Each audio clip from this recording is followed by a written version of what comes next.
to Jeff samoro dwaro mar mondo mi omed sombe to janyuol to nigi oteko mano mar seche moko bende onyalo gombo no nyombe lakini koparo ni anyombo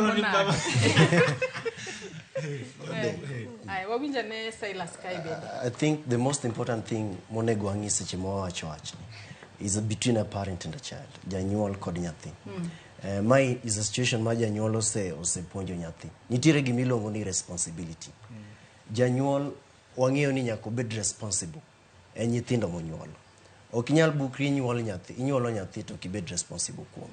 Koro bedo responsible ema nyiso ni kata puonj mipuonje no in responsible nikech ichung' ne puonj mitimre nade mipuonje go. Koro at the end of the day ka nyathino osesomo motieko school, luore kod expectations mar janyuol. Seche ma ipuonjo nyathi in expectations gin mage. Do you ipuonjo nyathi nikech it is what you are supposed to do, en gimo nego tim nyathini na nyuolo en responsibility mara monego atimre nade nego apuonji. Kosi ipuonje ka en gi expectation nyathina chieng' moro no ne tiek school and then en makoro bini koro kawo jukumu te. Not knowing ni wan kata ka wasetieko school at the end of the day ma wayudo tich wabende wan kod gik monego watim. Wabende wadonje life makoro ne intiere. Iwinjo. Iwinjo. And there is one thing monego beni understand. Now we are about new one. Janyuol gimomiyo janyuol onego bed gi nyathi. Number one thing en mondo inheritance, ntiere inheritance kaka no achiel kuma no wacho. And then number two is that life nyaka continue in terms of lineage mar family.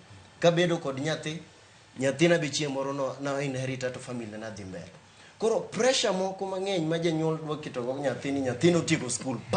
Silas nan mapuonji nyaki konya. Mano is wrong intention. Intentions wa kaka jonyuol seche ma wakonyo nyithindo ema miyo gigi paro makama ibiro. Nyithindo chako ywak. Kikelo dhako nego beni in gi dhako ka in gi nyithindo ne gipidhi janyuol chako neno marach. Ni nyathina ni tinde lengowa. Jomoko bende nyalo bedo ni seyo kata kin ng'ama wuoyi tiseyo jaodi yando konyo wato koro nyaka no kend nyar ng'ato tindo ko miwa. Koro mama wuok winjire gi jawo. Iwinjo such issues ma koro wuoke. Dhano kethre. Nikech intentions make jonyuol background no seketho at the first time mano puonjo nyathini. Koro I think gima wanyalo timo mondo kik wabed gi such issues. Seche ma wabedo responsible ne nyithindo. Kik wabed kod high expectations. Wapuonji nyithindwa ni wapuonjo gi nikech this is what we are supposed to do.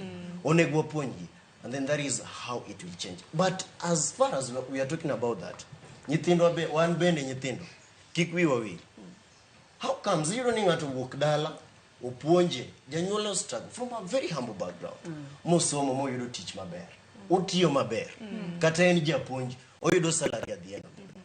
But wuongi ode chune. But pesa monya yudo onyalo budget. At least onyalo save matin mondo gerne go wuongi ot.